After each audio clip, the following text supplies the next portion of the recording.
Hey everybody, welcome to Marketing Trends. This is your host, Jeremy Bergeron. Today, I'm super honored. We have Brad Charron, CEO of Aloha, on the show today. It's real. Brad, how are you? Hey Jeremy, how are you, man? Dude, I'm awesome, man. Good to connect with you. We were just talking about the amazing adventure that is of fatherhood.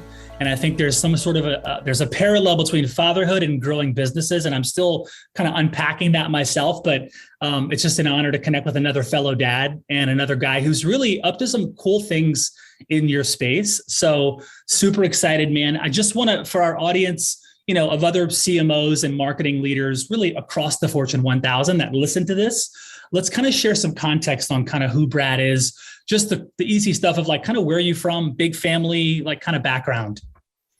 I'm a native Midwesterner. I was born in Ohio. My father was a Procter & Gamble executive, so I have CPG in the blood.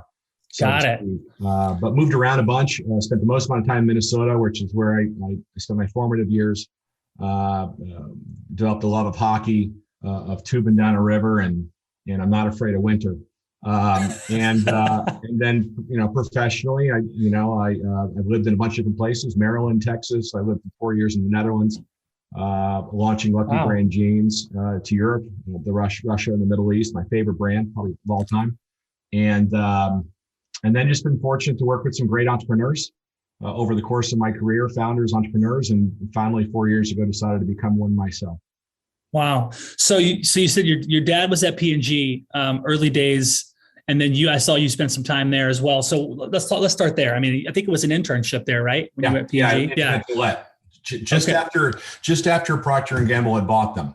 So Interesting to see, obviously, how a big, massive, successful company integrates a big, massive, successful company, and see how cultures merge or don't merge. And then obviously, as you're starting out in your career, it's a choice of, there's a lot of decision trees. Which path do I want to go down? And so obviously thinking about it from trying to understand the work and how to be a good marketer, but also trying to figure out where's the right path for you and how do you shepherd your career along the way. That's huge. What's maybe a takeaway if you reflect on your time at P&G, kind of being exposed to that? That's a really big acquisition. That's an exciting time to be a part of a really cool brand. And just in terms of the things you get exposed to and the trenches you get thrown into, what are some things that you remember from back in those days that really maybe still stick with you even today as a CEO of Aloha? Well, look, I mean, P&G's got a great model. It's classical. It's C's and P's. It's all the stuff you read in books, and they march to, there is a set playbook, and it works. Big brands, multi-category, international, a lot of people, and a lot of people trying to contribute. It was an interesting time. I was in my first year of business school looking for an internship, and I wanted to stay in Boston where I went to school. And Gillette's one of those iconic brands. You remember the old shaving commercials, and you remember they're big players in sports marketing. I was a former athlete, and so being in the world of sports and sports advertising was really, really sexy. But I got to see, how they evaluate businesses. I learned what a P&L was, and didn't know how to run one, didn't know how to read one, but I learned that there was these two letters together with an ampersand in the middle, and I just tried to act smart. Failed, but tried to. And so, and then it was really interesting to see how cultures clash. Not everyone got along back then. Imagine the Gillette people just being bought for a big number, not asking to be bought, the people I was dealing with. But they knew their stuff, and they had their own way of operating. And then these folks in Cincinnati who have their own other way of operating come in and say, well, this is the new model. And there's this new thing called the P&G memo. It's one page. Here are the parts to it, and fill this out before we consider your decision. Folks in Boston sitting in the Hancock Tower are probably going, I think we're doing pretty well on our own.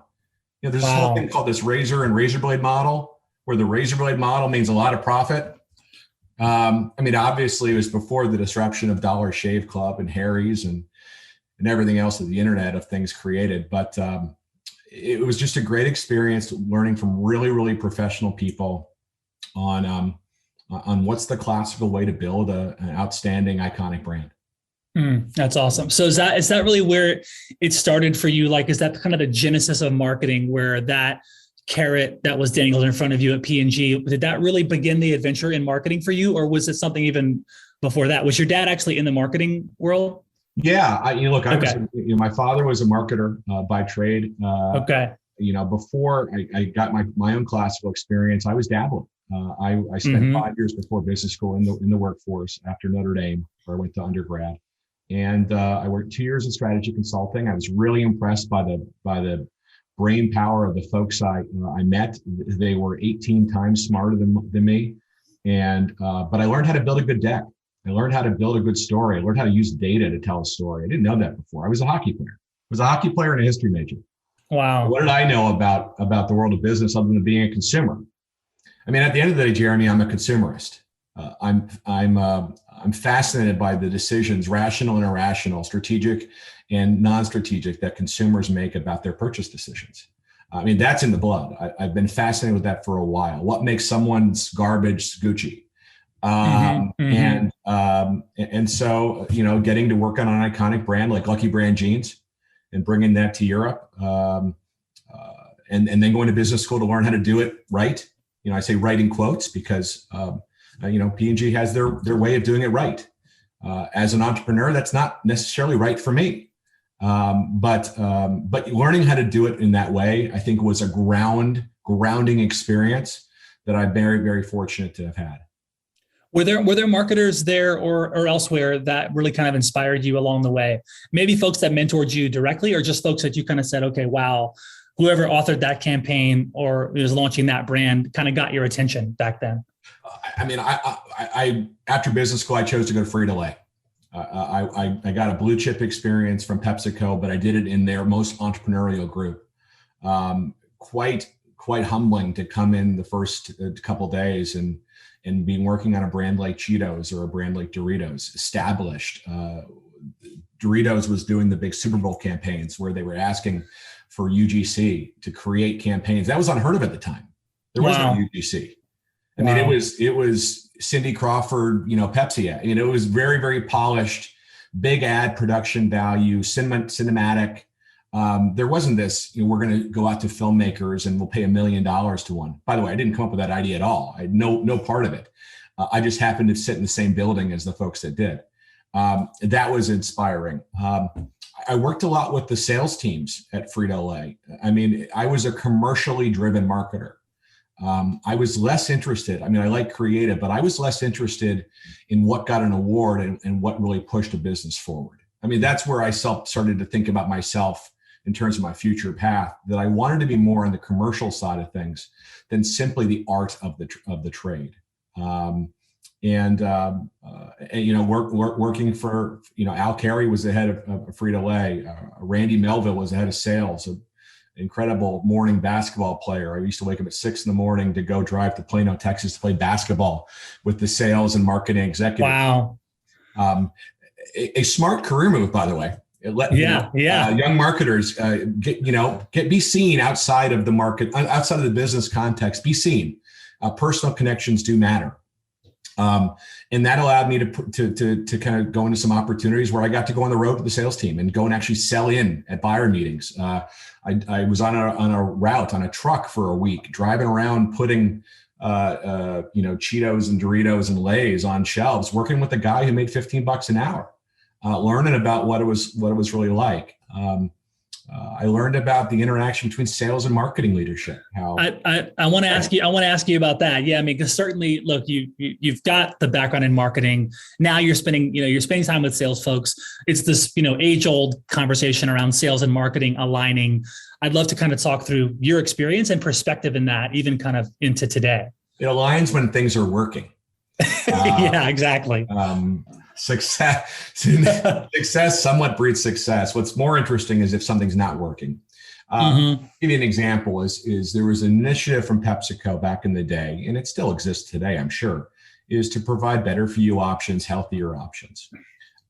It's interesting to see a snack company think about that. I mean, it's the right thing to do, obviously, for humanity, but it somewhat defeats the purpose of why consumers are choosing snacks to begin with, which is, in my point of view, comfort, respite, reward. I'll sacrifice later, I'll snack now. And if you're a sales team measured on, if you're commission based or whether you're measured on volume or velocity or whatever the core metrics of a lot of sales organizations are, that's great and all. But if you want to sell baked lays versus lays, I'm sure it's a 15x, 20x, 50x velocity difference, and it means dollars back in my pocket. I'm sorry, my friend, your corporate initiative is subpar to me. I'm not going to do it. Or I'm interested in doing it only if it doesn't take money out of my own pocket. I listen to salespeople talk about marketers as ideological thinkers. That was their nice phrase for it. Ideological. Yeah. Or it's nice and all that you're spending all those millions of dollars on TV commercial. Why don't you just give me some more trucks and some more employees? I mean, it was interesting, the trade-offs. And as a CEO, I think about, my job is managing trade-offs. That's it. That's the number one name of the game, is managing trade-offs. Marketers and salespeople don't necessarily see eye to eye on how to prioritize resources. And that's where good integrated groups like Frito-Lay, like other companies, at the end of the day, have to put the right resources in place to be successful. And that means building a good brand. But critically, that means being commercially successful. You mentioned a couple of times your experience with Lucky brand and kind of expanding that. I think you said internationally, right? Yeah, Europe, Middle East, and Russia. Yeah. So, you mentioned that a couple of times. I'm just curious, why was that so formative for you? And are there things that you are still gathering and, experience from, and even today at Aloha, even a different type of brand, but. It was formative for me in that I had no effing idea what I was doing. There was no training program. There was no, the folks I was dealing with in LA are like, hey, you seem like a cool guy. You respect what we built. You're 8,000 miles away. Please don't screw it up, and God bless. That was the extent of the mentoring from Los Angeles. No, I learned a lot there. It was learning by doing. It was, I learned what not to do. I launched the brand in Belgium. It's Belgium. It's not exactly, God bless any Belgians listening, but it's not the sexiest of European countries to launch a denim brand. You could say, why not Italy? Why not France? Why not Spain? Which is where actually some of the most iconic denim brands had come from. But we launched in Belgium because we happened to have a franchise owner that had a store open in Antwerp. Not the best rationale to launch there, but that's what we did. I quickly came into a positioning problem right away. The first time I'd learned positioning, Jeremy, it was 2003, and America had just bombed Iraq. We were just invading Iraq. Being an American in Europe at that time was not exactly popular. My last name gave me somewhat of an ability to disguise myself as a fake Canadian. But quickly I had a positioning problem. We were not an American denim brand. We couldn't be an American denim brand. So I changed us into a Californian denim brand. It's hard to argue with California. It's the Beach Boys. It's rock and roll. It's laissez-faire. It's surfing. There's so much positivity from a branding standpoint in California. That's what we became, Californian denim. We changed everything and made it all about LA and California. There was not a single mention about America, the Stars and Stripes, or the USA. Interesting. And that was a big deal, a big change. But at the end of the day, it allowed the consumer to say, I'll learn more. What about localization connected to that, right? If you're going into these other markets globally, you're bringing a new brand where localization is important, and how you're positioning it. Were you thinking about that then when you're launching into new markets that aren't the US? Because if you stick with this California, hey, we're a California brand, that's what we are. Was that the play over top of localizing, marketing messages to folks in different areas and regions, or was it different? In that category, it was more about the image than it was about localization. Okay. It was less about we are from here, we understand you. It was more we are bringing something to you of benefit and value. Okay. It's different in the food business here in the United States. Just switching gears, here it's about American manufacturing. Chobani is a perfect example of celebrating American manufacturing. even to the design of the cafe in New York City, which is, if you don't know, that there's a physical representation of the brand in New York City, where the founder and the folks involved designed the materials of the building to represent aspects of American exceptionalism. I call it exceptionalism, about manufacturing, the American farms, transparency, premium ingredients, but localized, right? Localized from folks that you want to support. At Lucky Brand Jeans, that was not part of it. We were selling an image and an idea. I guess that's about why it depends on what product you're marketing. And whether you're going to be image-based or whether you're going to be purpose-led or whether you're going to be authenticity, whether it's an ingredient story. I mean, the great thing about marketing is you can make your own story and the consumer will tell you whether it's believable or not. So with your time at Chobani, were there some big challenges you kind of came into having to overcome at your time there? You mean other than the fact that every CPG company and their mother was spending millions and millions and millions of dollars to knock our legs out from underneath us? That's a good place to start.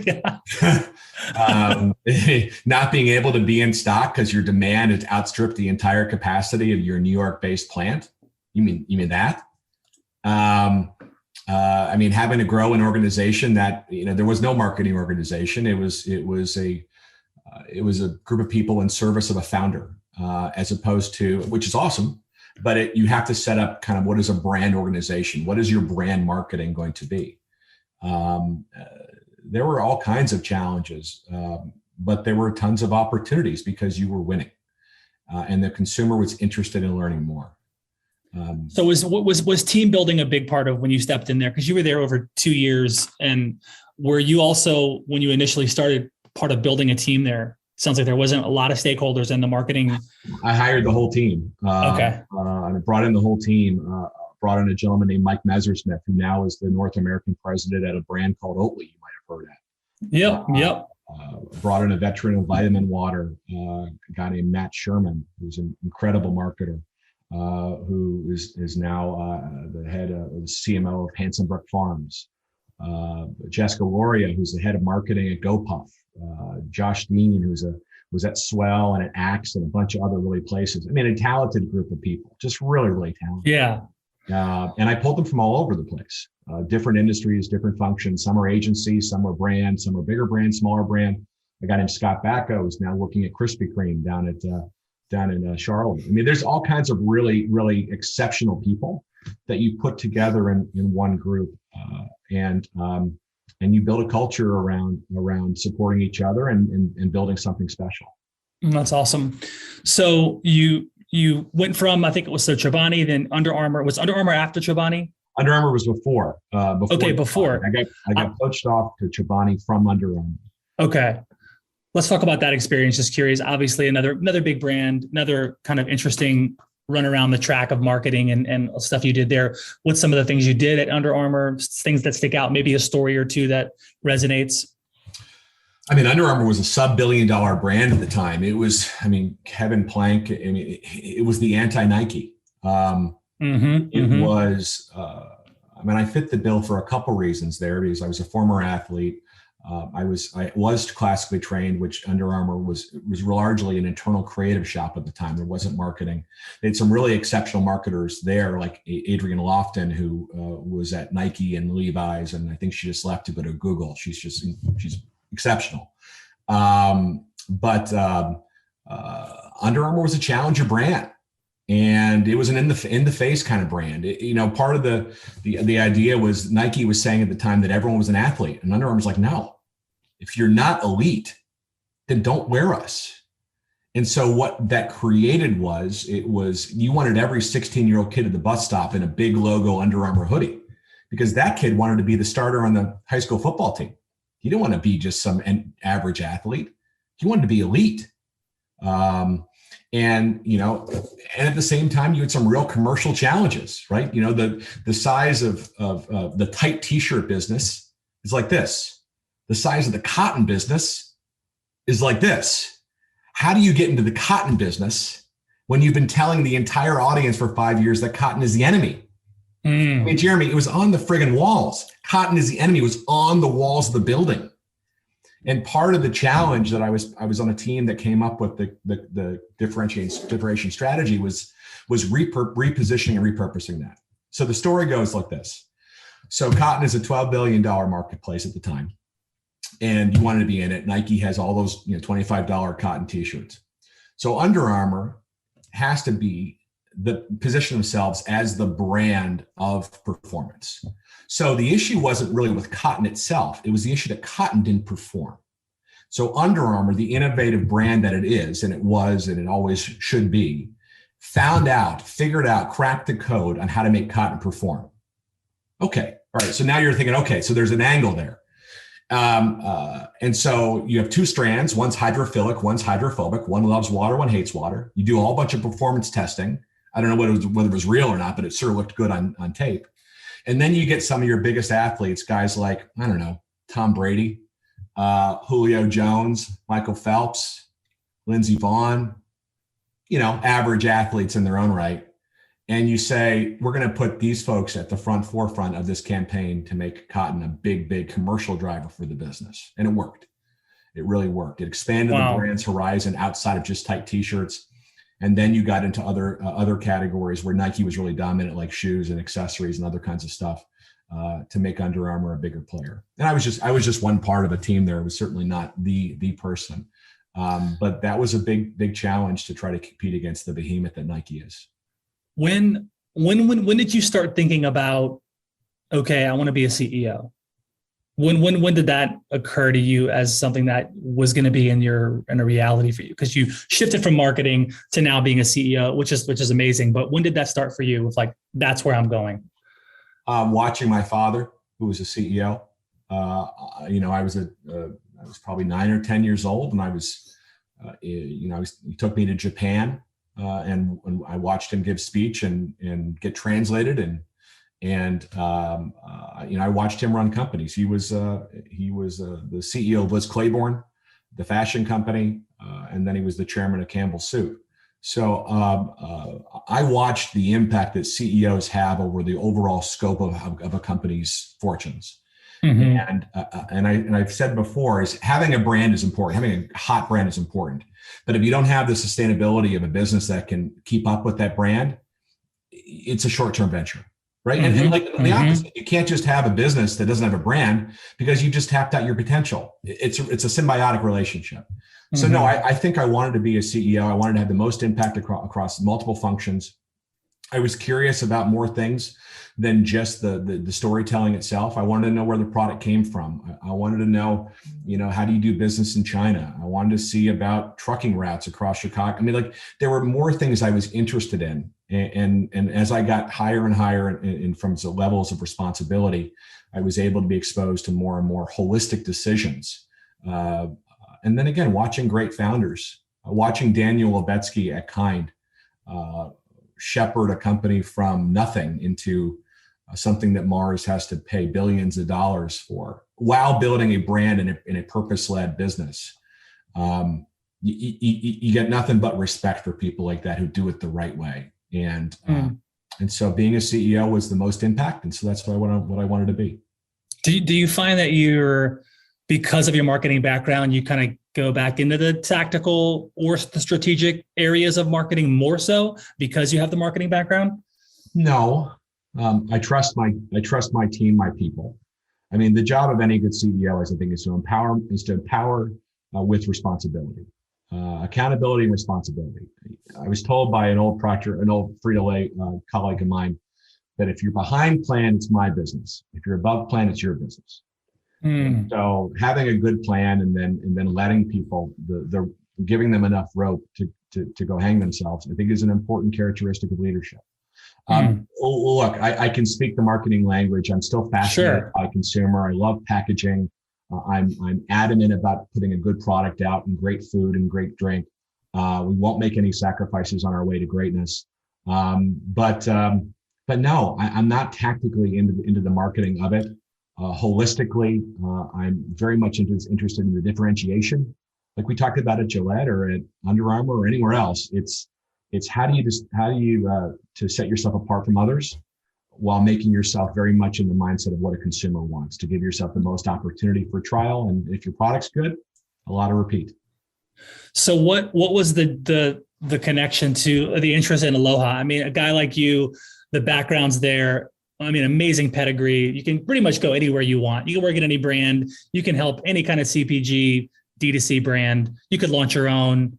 Why in 2017 did you join as CEO, kind of totally overhaul this brand? Because to me, a guy like you, again, could have checked off the box anywhere. And so I'm curious why that got your attention. Why Aloha? Once again, Jeremy, you're way too kind. I don't, I think a good deal of humility is important in a CEO, because there's much more that I don't know than I do know. But I'll be damned that I'm going to figure it out. And I surround myself with people with the same mindset. It's that hustle. I saw that at Under Armour. I saw that at Charron. I mean, I've seen that everywhere. Every company I've been a part of is that hustle. And when I recruit for people, I recruit for intellectual horsepower. I recruit for passion for the brand and the food, but I recruit for hustle. And so, you know, it kind of starts with that. So from the outside looking in, like, what did you notice with Aloha that you were like, okay, there's something here for you? Yeah, look, I was following plant-based. I've been following plant-based and better food. I've always wanted to be a part of better food. At Frito-Lay, we didn't make people healthier, we made them happier. I'd like to do both. I mean, great. I'd like to do both. I've been part of the food business, which is very dynamic, very, you know, great categories, you know, isn't it Maslow's hierarchy of needs? It's shelter and then food. So, you know, everyone in the population needs to eat.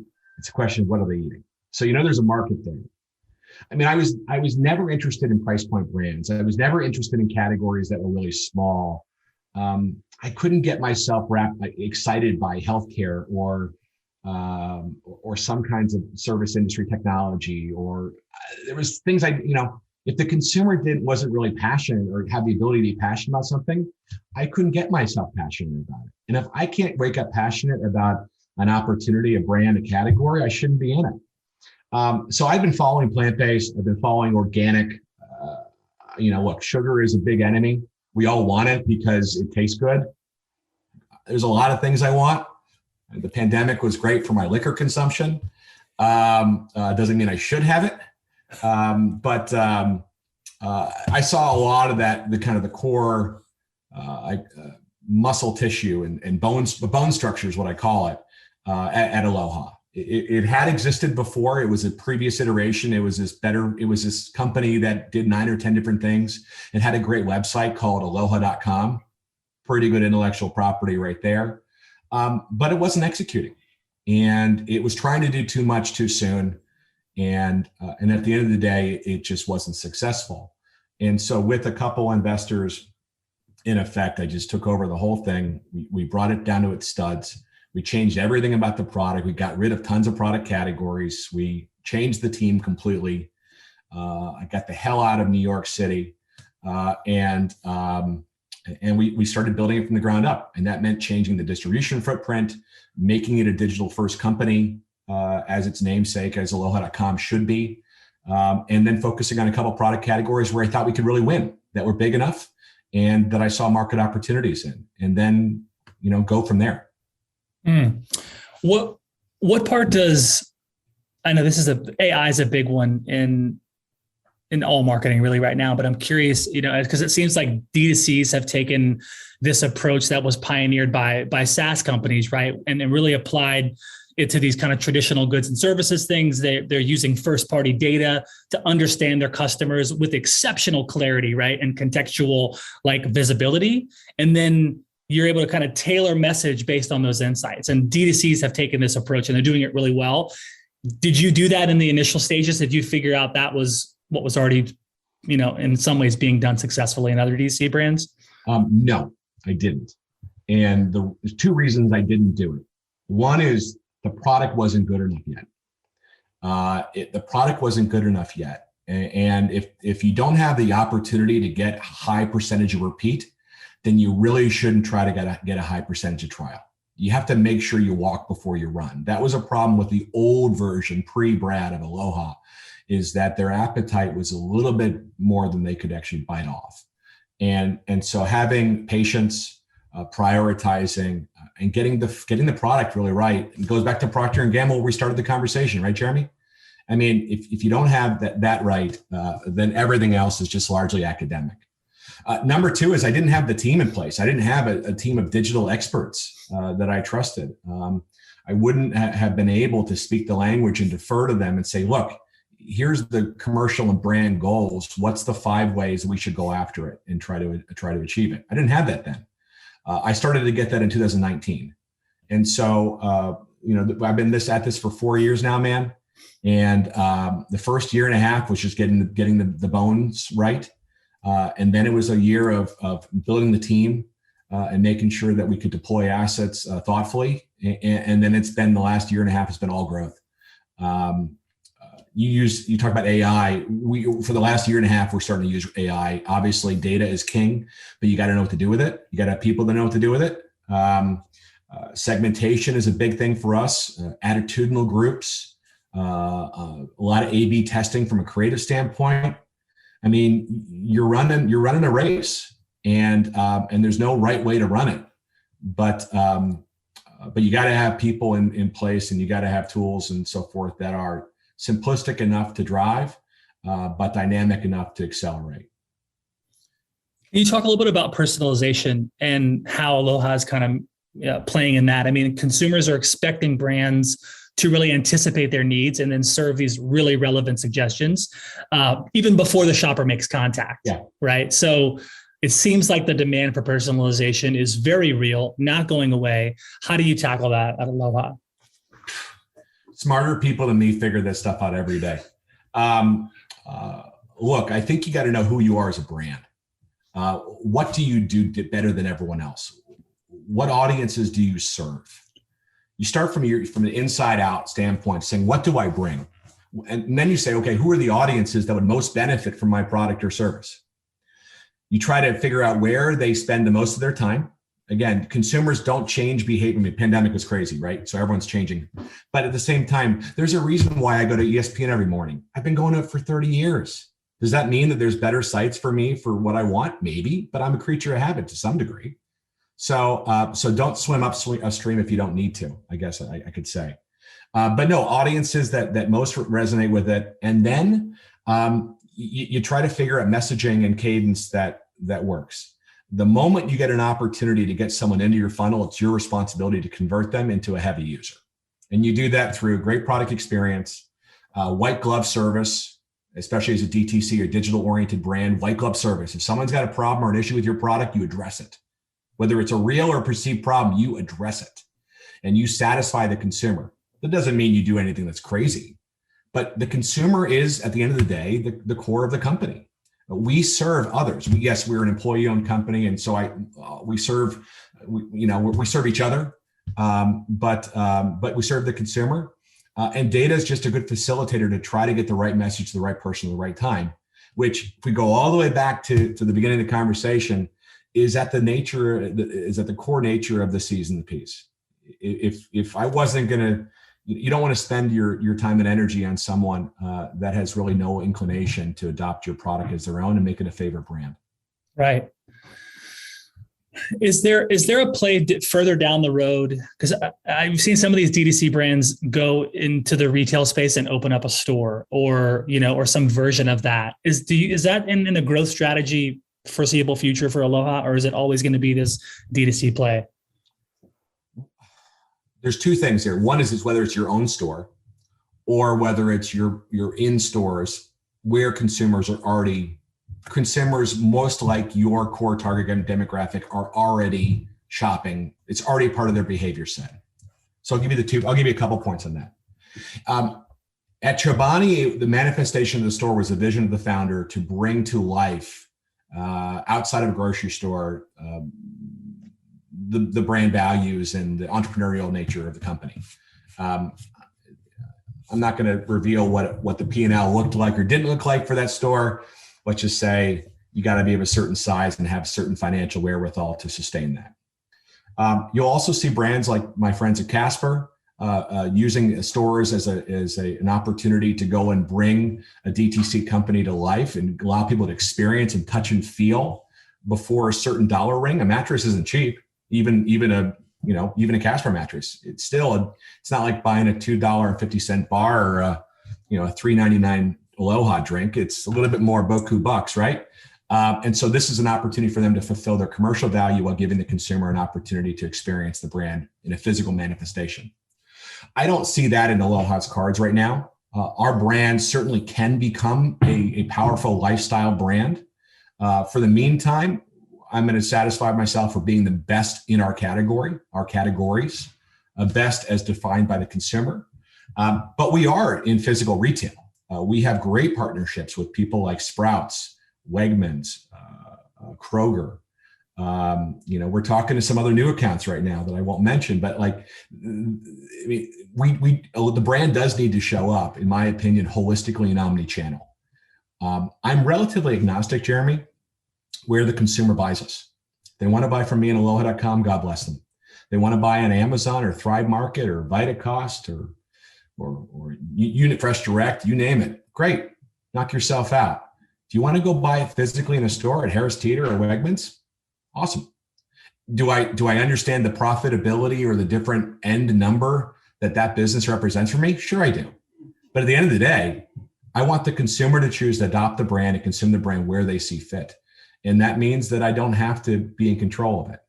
I think omni-channel brands have the highest chance of brand adoption, and that provides the best commercial viability I can offer. You've been quoted saying there's an old financial term that goes, all money is great, but I think when you're trying to create a business, a brand is not enough. Can you elaborate on that for our listeners? Like, how is Aloha more than just a brand?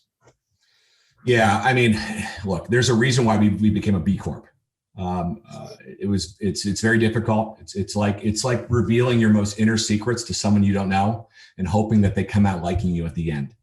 I read a stat that only 4% of companies that actually apply to become B Corps get accepted. It is a club within clubs. And that's companies that actually think that they could actually apply. There's other ones that say, no bueno, we can't do that. Great, but can't do it. So becoming a B Corp was an important, mark in the sand for us. We changed our governance charters. We act accordingly to the values of creating business for good. But if you're going to be a purpose-led brand, which I do believe consumers appreciate and value, I believe a tie goes to the runner. You still got to have a great product. You still got to have a good price. You still got to be a good position. You still got to be available. But if you can wear your corporate or your company charter on your sleeve and to show people that you're walking the talk, I think that's a really valuable and powerful and poignant expression of a business and a promise to consumers that from a two-way street standpoint, we're going to uphold our part of the bargain. Well, one of the core values I saw Aloha is democratizing plant-based views, right? How do you feed that mantra into your overall marketing strategy? And how are you continuously aligning those values with the brand? Well, look, we're not trying to be something we're not, but we're also not dabbling in this. Plant-based is all we do. I don't have a this line and a that line. Right. Not one or the other. As a small company, you got to choose. If I was a big company, I'd have to have my hands in I have to be involved in various different areas because I just have to get growth. I have to get organic growth. We're at a size and within a preciousness standpoint that all we do is plant-based. So that authenticity kind of matters. At the same time, there's a lot of people, because it's a hot buzzword. I mean, chicken nuggets are becoming plant-based. Does that mean they're necessarily better? I don't know. Plant-based this, plant-based that. I mean, there's no standard of identity. It's like natural. The word natural doesn't mean anything. Right. So anything can technically be plant-based, I guess. But they're not all created equally. I mean, the fact that we don't use artificial sugars or sweeteners, I don't like them. I don't even use stevia leaf. I don't like it. You know why? Because it's processed with ethanol and alcohol. It started as a leaf. That doesn't mean the end product is. So there's a lot of choices we make in terms of what goes into our product and our food. And that choicefulness, we bring that forward in our messaging. We talk about being the only plant-based company that is 100% certified organic, that's a B-Corp, that's B-Corp certified. I mean, it's good marketing to try to differentiate yourself. It also just happens to be true, even better. But, with hot spaces in general, the people on the margins are going to try to get in this space. It's smart business for them. That does not mean it's the most authentic. And in our case, our advantage is that we're walking the talk. And the challenge is, how do you get that message across in a very cluttered environment? Just wait till January when everyone's going to be back to New Year's resolutions, and exactly guaranteed plant-based is going to be like shouted from the rooftops. How is the kind of events? I'm sure Aloha is involved with sponsoring events or being involved with certain events and kind of getting out there. And there's obviously a big shift with live events in the past year, and some of that's starting to come back now. And I'm curious, just kind of considering your event strategy, has that changed, shifted in the past year and change? Yeah, totally. I mean, the world went from sampling at Whole Foods and handing out products at Spartan Racing and sponsoring fitness clubs to us wearing masks down the streets, not making eye contact, and not taking food from strangers. The pandemic has been incredibly disruptive. Our category, the categories we play in, have been down so significantly during the pandemic. People have not been out experiencing life. I wonder why. Please, everyone, if you're not, please get vaccinated. If you don't do it for yourself, do it for others. It's important. This category will not rebound completely until Americans have the freedom to go off and live their lives without fear and in the same way we enjoyed before. Field marketing and event strategy have been shut down completely because no consumer wants to receive a sample from someone they don't know. Even though it's packaged correctly and it's safe and it's all this stuff, it's just, nope, pass, next. So we've had to do other things. We've had to use all of our digital marketing capabilities to get people to, we've encouraged them to buy trial packs from us for at cost, actually below cost. I mean, I'm calculating my CAC, right? And if I can reach if it's an affordable or acceptable, affordable is too strong a word. If it's an acceptable CAC and I can offset and send someone 4 bars for a certain price using social, using influencers, affiliates, et cetera, I mean, it's going to be more targeted than me handing out products to you and your friends at a gym. So certainly the digital first environment, we've adopted that wholeheartedly. That won't change. As the market reopens, we are strategically engaging with areas, ski slopes as an example, certain gyms, passion points, I call them passion points. We sell to a couple NFL teams. I can't name them, but we sell to the teams because it's perfect for those NFL athletes competing in the beginning of the season on Thursday. So the long-winded answer to your very short question was absolutely the how you deliver a first product experience has changed. We've taken it from a digital first approach, and we're going to start towing the water as the market rebounds into other areas of life where consumers are looking for good experiences. Are there kind of untapped opportunities that have kind of revealed themselves in the kind of new world that we're living in for the brand? Food service. Totally. If you had 1,000 products, if you were a distributor of food service, Jeremy, and your business was down by 70%, what did you do? You cut assortment, right? So all those legacy brands that really have no right to exist anymore, other than they've been existing for 30 years. I mean, I'm not going to name the brands, but who needs 25 grams of sugar in a protein bar? Not I. The distributors have cut back. That provides an opportunity for someone with good positive momentum like me, a great product storyline in terms of what the consumer is looking for, a responsible sales force that's able to deliver, a dynamic supply chain that exists despite all the supply chain worries that are out there, because we're pretty locked into it. You can't have a business if you can't fulfill the product, right? And the opportunity exists because where it was 1,000, now it's 300. Bring in Aloha is our point. Bring us in. and then we'll support it. So food service is big. And then for offline retail categories that haven't changed their shelves in 2 years because they don't have the labor for it, the category's been down, so they're focused on cereal and ice cream. At some point in time, your assortment becomes stale. And again, bring in we're the fastest moving brand in our space. Like, why wouldn't you put in Aloha? I mean, that's our job to sell. Why wouldn't you put in Aloha? We're the leader in our space. Put us in. All this being said, Jeremy, while we're still getting better and better on digital. I mean, the AI stuff that you talked about, it's changing every day. Look at what Apple and Facebook and Google are doing with privacy. And if I would have gone to school, if I'd be in school now, I wouldn't have majored in history. I would have figured out some way to monetize technology. I missed the boat, man. But that's the world we live in. How do you reach the right consumer at the right place through technology? Is there a emphasis on international expansion now with Aloha? There is not. Okay. I don't believe you can execute it. If I don't believe you can execute it well, I don't want to do it. You don't want to poison the well. I don't consider Canada international. Again, as 2 generations removed from Canada, I think I can say that without offending anyone. I was rooting for the Maple Leafs, even though they just don't do well. So no, we want to have a business in Canada. Certainly, I think there's a lot of commonalities. But no, I get calls from distributors. I have some great investors in Germany. My wife is German.